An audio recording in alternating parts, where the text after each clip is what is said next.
तो कैसे हो आप लोग। स्वागत है आप लोग का आज के हमारे नए एपिसोड में। तो जैसा कि आप लोग जानते हैं, हम लोग भारतीय संविधान के ही टॉपिक को शुरू किए थे और हम लोग उसी को पढ़ रहे हैं। हम लोग मंत्रिमंडल को शुरू किए थे।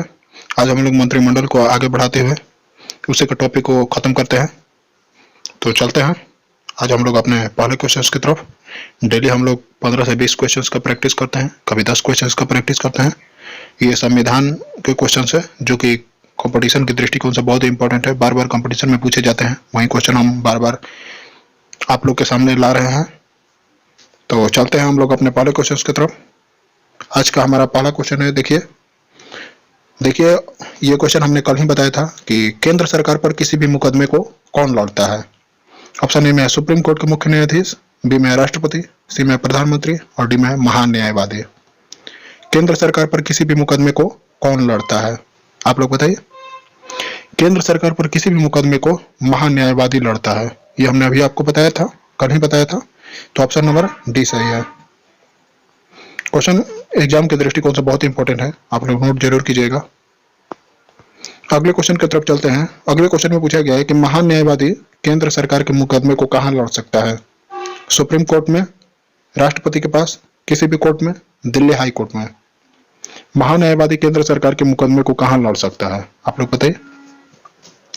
महान्यायवादी केंद्र सरकार के किसी भी मुकदमे को किसी भी न्यायालय में लड़ सकता है इसकी योग्यता सर्वोच्च न्यायालय के जज के बराबर होती है, इसीलिए यह किसी भी न्यायालय में लड़ सकता है। तो महान्यायवादी केंद्र सरकार के मुकदमे को लड़ता है और वह किसी भी कोर्ट में लड़ सकता है। इसको जरूर याद रखिएगा, ऑप्शन नंबर सी सही है। सारे क्वेश्चन बहुत इंपॉर्टेंट है। सेकंड थर्ड क्वेश्चन की तरफ चलते हैं। पूछा गया है महान्यायवादी की योग्यता किसके बराबर होती है। तो अभी हमने आपको बताया कि महान्यायवादी की योग्यता सर्वोच्च न्यायालय के जज के बराबर होती है, सुप्रीम कोर्ट के जज के बराबर होती है। ऑप्शन नंबर ए सही है। अगले क्वेश्चन की तरफ चलते हैं। पूछा गया है पार्लियामेंट शब्द कहां से लिया गया है। इंपॉर्टेंट क्वेश्चन हो जाता है आप लोग के लिए, बताइए पार्लियामेंट शब्द कहां से लिया गया है। पार्लियामेंट शब्द कहां से लिया गया है।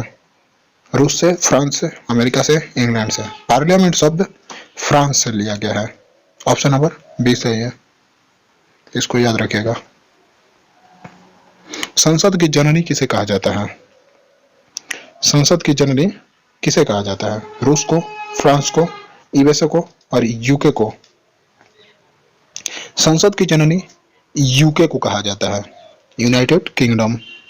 हमारा ऑप्शन नंबर डी सही है। ऑप्शन में इंग्लैंड भी रहता तो उसी को हम लोग मानते हैं। जैसे कि आप लोग जानते ही हैं कि संसद की जननी इंग्लैंड को ही कहा जाता है या यूके को कहा जाता है। तो ऑप्शन नंबर डी सही है। अगले क्वेश्चन की तरफ चलते हैं। अगले क्वेश्चन में पूछा गया कि संसद के कितने सदन होते हैं। 3, 2, 5, कोई नहीं। संसद के कितने सदन होते हैं बताइए। बहुत सारे लोग ऑप्शन में 3 मार देते हैं, तो नहीं, संसद के 2 ही सदन होते हैं, लोकसभा और राज्यसभा। राष्ट्रपति उसका अंग होता है। लोकसभा, राज्यसभा तथा राष्ट्रपति संसद के 3 अंग हैं, लेकिन संसद के 2 ही सदन है, लोकसभा और राज्यसभा। ऑप्शन नंबर बी सही है। अगले क्वेश्चन की तरफ चलते हैं। पूछा गया है संसद के कितने अंग होते हैं। हमने आपको बताया संसद के 3 अंग होते हैं।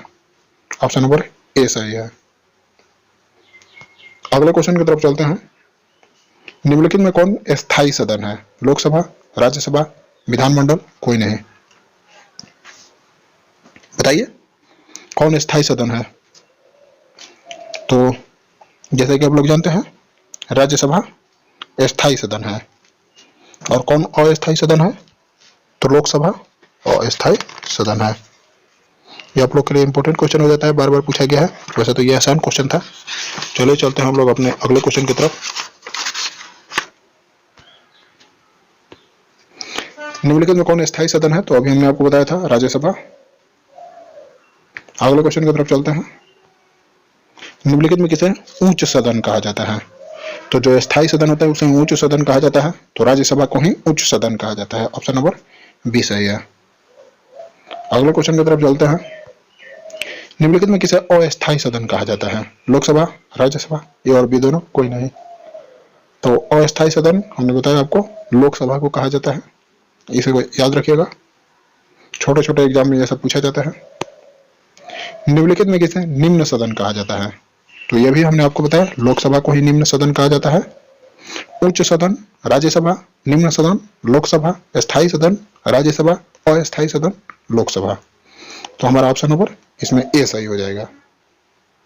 बार बार छोटे छोटे एग्जाम में पूछा जाता है, तो इसको आप लोग जरूर याद रखिएगा। अगले क्वेश्चन की तरफ चलते हैं। निम्नलिखित में किसे प्रथम सदन कहा जाता है? लोकसभा, राज्यसभा, ए और बी दोनों और कोई नहीं। प्रथम सदन किसे कहा जाता है? ये आप लोग इसमें फंस गए होंगे, तो ये आप लोग के लिए इंपॉर्टेंट क्वेश्चन हो जाता है। आप लोग बताइए, निम्नलिखित में किसे प्रथम सदन कहा जाता है?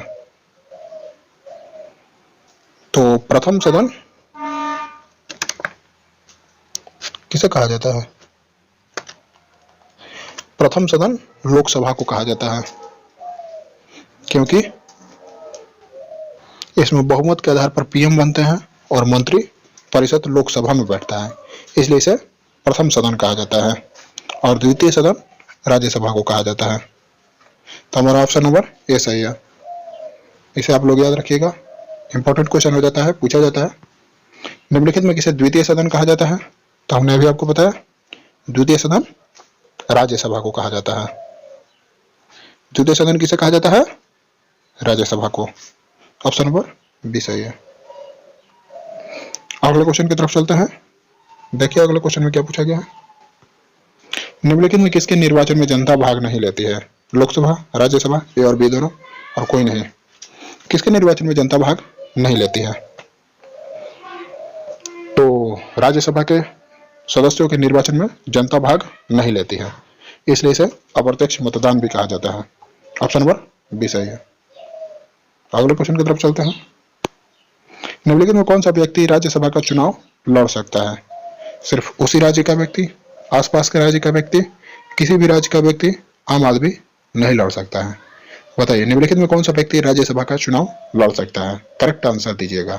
तो देखिए, उसी राज्य का व्यक्ति चुनाव लड़ सकता है, आसपास के भी राज्य का व्यक्ति चुनाव लड़ सकता है। तो अब इसमें हमारा सबसे करेक्ट आंसर होगा किसी भी राज्य का व्यक्ति।